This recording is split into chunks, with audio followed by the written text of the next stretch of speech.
All right, what's going on, boys? How you doing? Hamza, Ricky, Stevo, Vinay, Andrew, G Money.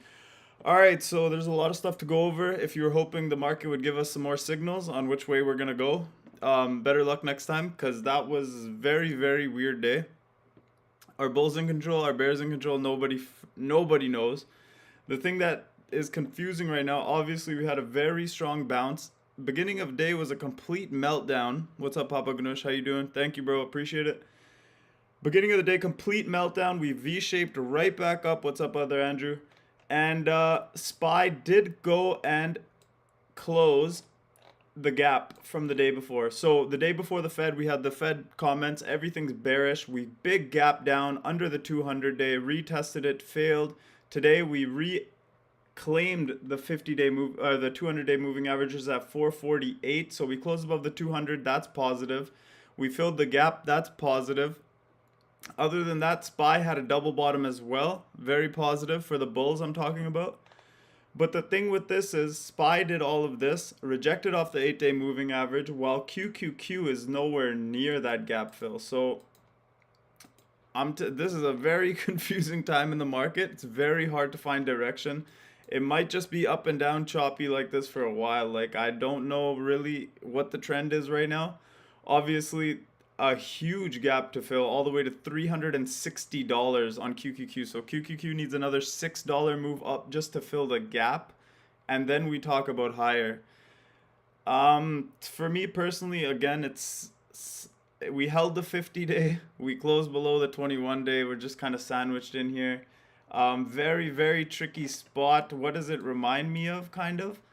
Kind of reminds me of back here, February 2nd and 3rd, to be honest, where we were just range bound for 4 days before a big gap up and then it gave it all back. So let's see if we get the same kind of pattern here, because it's very hard for me to pick a direction, especially with the charts like this. I mean, SPY moved irrelative to the QQQ, which is very odd. They usually move together. SPY filled the gap because of financials showing strength today for the first time in forever. I think it was the first green day. Yeah, well, basically yesterday was green, but a big gap down. It was lower than the day before, so I'm going to count it as red. Big green candle on XLF, but still haven't. Did we fill the gap? Through 37.72 low here, 37.69. So we didn't completely fill the gap from April 5th on XLF either. And bank earnings coming next week, so this is just all over the place right now. IWM complete. This is complete red flag when you break back into the base and come back down, and we close lower than we closed yesterday. I know they bought the dip a lot, but that dip was deep. I mean, we're all the way back at 196.68 was the low of the day, and we were just talking about 212 the other day.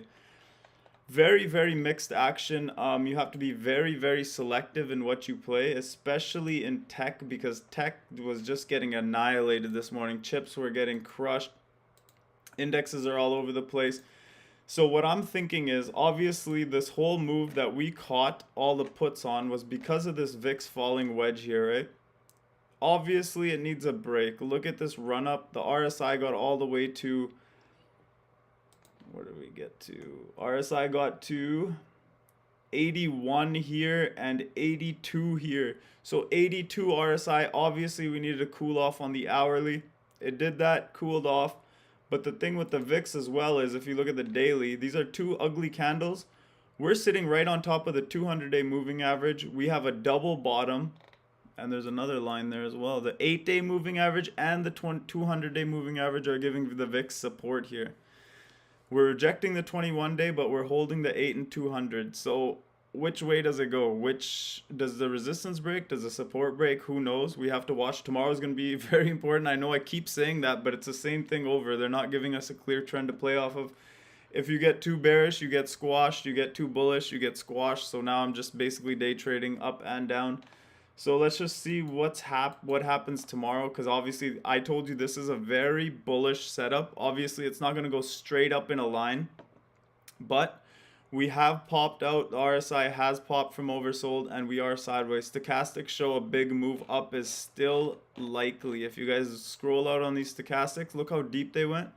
Look, every time the stochastics got down here, we were due for a big bounce on the VIX. So we're not out of the woods by any means yet. Do we go up? Do we go down? I have no idea. I'm still leaning to the downside more, especially because some of these names didn't even get to yesterday's highs. Like QQQ didn't even get to yesterday's high, I don't think.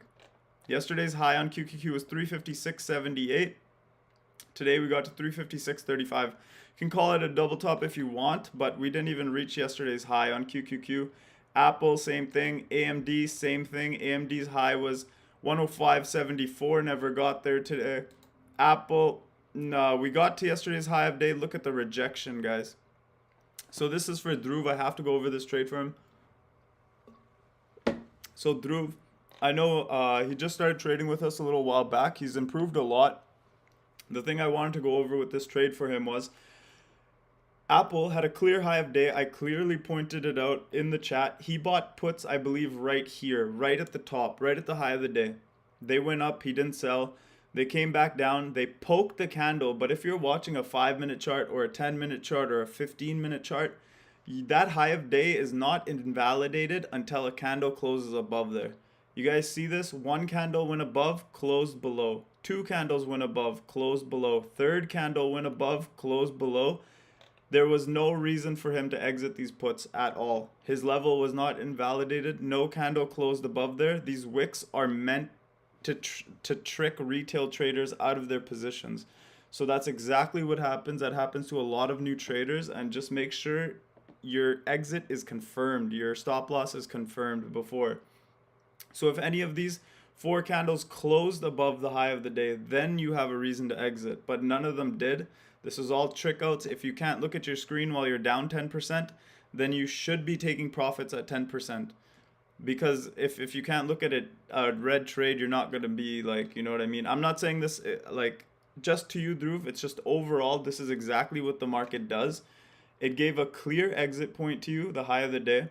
It poked above just to scare you out, and then it gave you the move down. So just remember that for next time. Watch the candle close. Don't get scared out by wicks.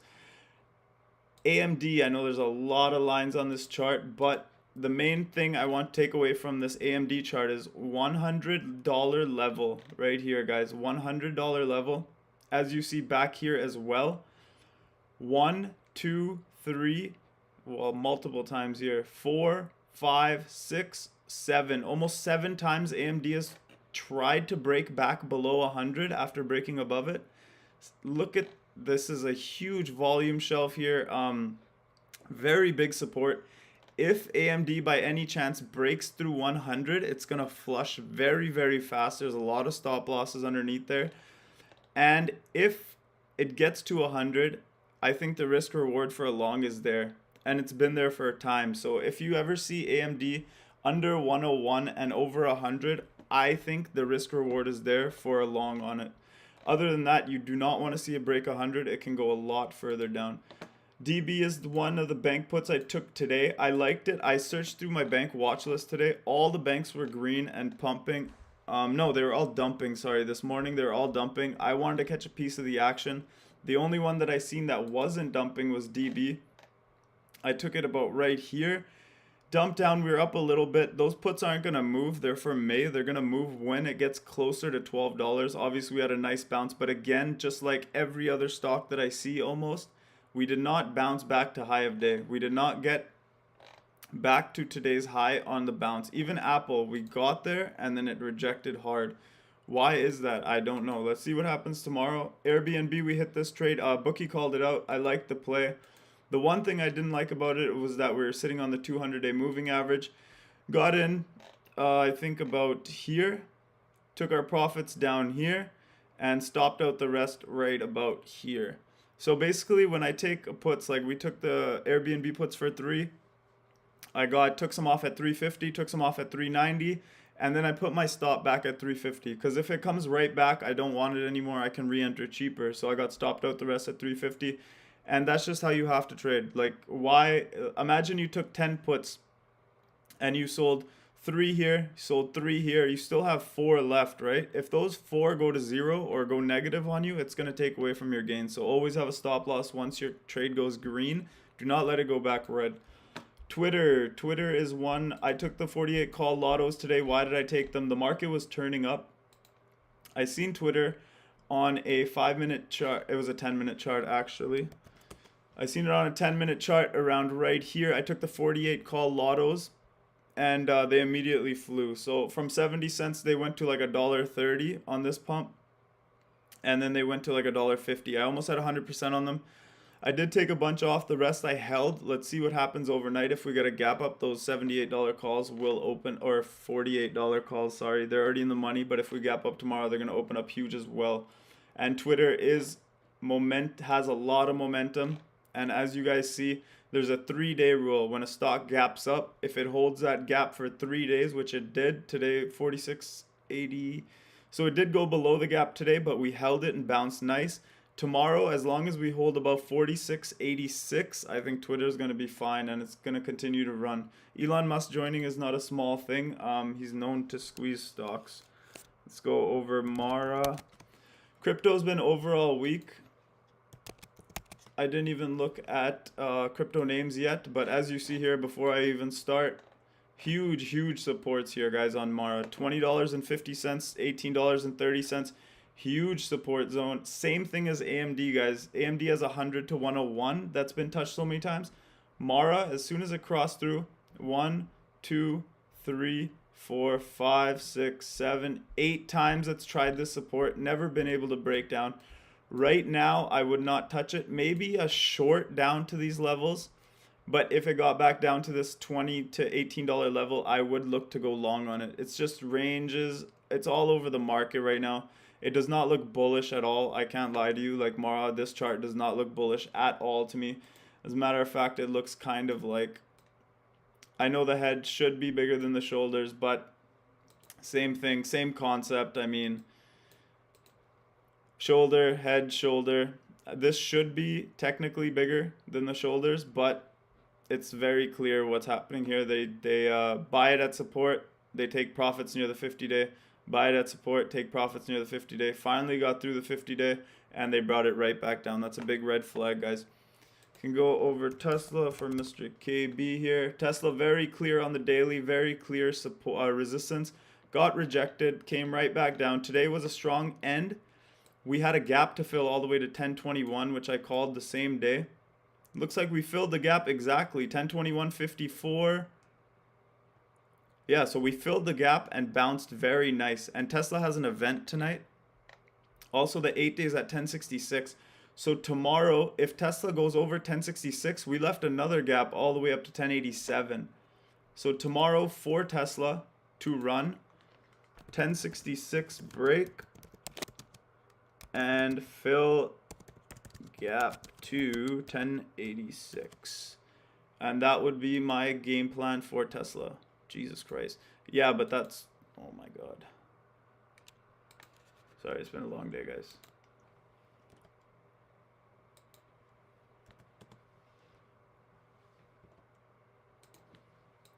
That would be my game plan for Tesla. We have an event tonight. If we gap up over 1066, 1086 is the gap fill, and that's where I would look to take profits on calls if you're in calls.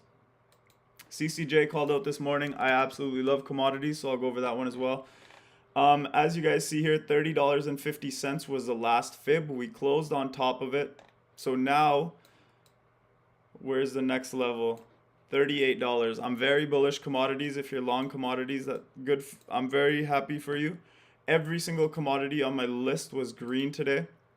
I called it out multiple times. I've been calling them out for months. Uranium is running like madness. DNN crazy. BTU is coal, that's crazy. CLF steel, strong steel, actually got some call flow today as well. As far as CCJ goes, because that was your question, any close above 30.50, which we did today, should send it. It's blue sky breakout now, and there's no more resistances. It just depends how far they can take it. And I think it keeps going up because uranium is going to be a very, very hot topic with everything shifting to nuclear energy here. Thank you guys for attending. I hope you guys had a good day. I will see you tomorrow.